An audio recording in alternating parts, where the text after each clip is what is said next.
On a chilly February afternoon in 2025, a dramatic chapter in European criminal history came to a close in Bucharest, Romania. Outside the Promenada shopping mall, Romanian police apprehended France's most wanted fugitive, Mohamed Amra, better known as The Fly. Welcome back to Crime Chronicles. Today we look at one of the most violent prison breaks in modern French history, an incident that sounds like a scene from an action film. The Fly's mugshot had circulated through Interpol bulletins in nearly 200 countries for 9 months since his audacious and deadly escape. And in a bizarre twist, his arrest would also end up being like something from a film. But this time, it was a comedy. His final moments of freedom, captured on video, show a dramatically disguised Amra. Hair and beard dyed a striking orange, oversized glasses perched on his nose, flanked by masked officers. Despite the seriousness of his capture, he managed to smirk and a few words with reporters before being flown back to France. Amra had reportedly come to Bucharest seeking plastic surgery, planning to vanish into Colombia, a long-favoured refuge for drug traffickers. But Romania's recent entry into the Schengen area likely gave him false confidence that he could move across borders undetected. His journey, however, was being carefully tracked, involving multiple agencies across Europe. Romanian police, using CCTV from his luxury apartment complex, watched his every move. When he stepped into a barbershop that Saturday, officers moved in and arrested him without resistance. The arrest marked the end of a manhunt that began in blood. On May 14th of 2024, Amra engineered a bold and brutal escape from custody during a prison transport in Normandy.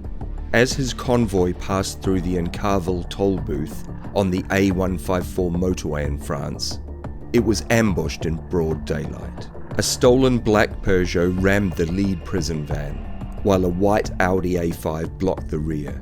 Armed men in black clothing and balaclavas leapt out, spraying bullets from automatic rifles. 2 prison officers, Fabrice Moello, who was 52, and Eneo Garcia, who was 35, were killed in the assault, while 2 others were left critically injured. Amid the chaos, Amra escaped and fled with his accomplices. The getaway cars were later found burned in a nearby town, erasing traces of the operation. Though known by innocuous nicknames like Momo Yanis and Strumpf, the French word for Smurf, Amra's actions were anything but harmless.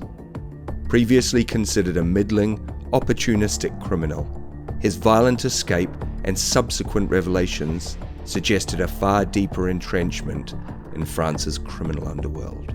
While authorities initially underestimated him, Amra maintained an active criminal network, even while on the run, orchestrating operations and plotting vendettas with the help of contacts inside and outside prison. Perhaps most surprising was his ongoing communication with someone called Jean-Charles P., a 29-year-old serving a 7-year sentence in Nantes prison. Using encrypted messaging apps, the pair discussed drug trafficking, the logistics of moving cocaine from the Netherlands to Paris, and even strategies for living discreetly while on the run. In one conversation, Amra reportedly sought advice on duplicating keys for a stolen Maserati, and floated the idea of kidnapping a famous rapper. Their downfall came when Jean-Charles P. carelessly mentioned Amra's name to a prison guard during a cell search. French authorities quickly moved to monitor his communications, uncovering chilling plans and connections. These included ties to the DZ Mafia, a violent drug cartel operating from Marseille, and links to the Black Manolat crime family. The network's reach spanned far beyond France, indicating a transnational operation with sophisticated logistics and brutal enforcement methods. Back in France, over 300 officers scoured the country for Amra, unaware that he had already crossed borders.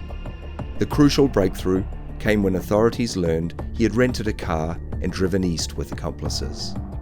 Once settled in Bucharest, He lived in a modern high-rise with groceries supplied and little apparent concern for capture. But the Romanian police had turned the apartment complex's surveillance system against him. Amra's arrest set off a chain reaction across Europe. French and Spanish authorities launched coordinated raids on his support network. One of the first to be captured was Fernando D., also known as the Professor, found holed up in a fortified villa near Malaga in Spain. When officers arrived, he was reportedly watching news of Amra's arrest. Investigators believe Fernando D. was the one who pulled the trigger during the prison ambush, which killed 2 officers. 2 other suspects had been spotted conducting surveillance outside the Rouen courthouse days before the escape. One of them, 28-year-old Alexandra C., was seen repeatedly timing the prison convoy's journey between Rouen and Incarville. Their data helped coordinate the deadly precision of the ambush. Amra's escape and eventual capture exposed glaring vulnerabilities in the French criminal justice system. He had 15 prior convictions and had been flagged for violent behavior behind bars. Yet on the day of his escape, he was transferred without heightened security, despite critical intelligence that he had discussed violent plans against prison guards. A bar had even been discovered sawed off in his cell just a day before his transfer, suggesting an attempted escape was imminent. Still, no action was taken to increase his escort level. The case has since prompted a wide-reaching review of France's prisoner transport protocols. The Interior Minister has pledged to reform the fragmented communication systems between prisons, courts, and intelligence services that allowed Amra to slip through the cracks. Currently held in France's highest security facility, Mohamed Amra awaits sentencing for multiple charges, including orchestrating a prison escape, murder, and leading a criminal enterprise. Prosecutors are expected to seek the maximum penalty under French law. For the families of Fabrice Muello and Aneo Garcia, justice remains a deeply personal quest. A memorial now stands at the Incarville toll booth, a solemn tribute to the officers who paid the ultimate price for institutional failures. But beyond individual accountability, Amra's case has become a symbol of something broader: the escalating sophistication and reach of modern European organized crime. In Amra's childhood neighborhood of St. Priest in Lyon, where his criminal journey began, residents speak of a culture that still lures young men with promises of fast money and street clout. Though the fly has been caught, the systemic issues that enabled his rise remain entrenched. It seems that if warning signs in advance of his transfer had been heeded, either heightened security or a cancellation of the transfer might have saved 2 officers' lives.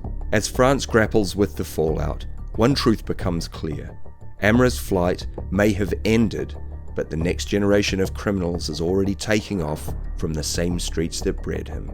Thank you for joining us today on Crime Chronicles.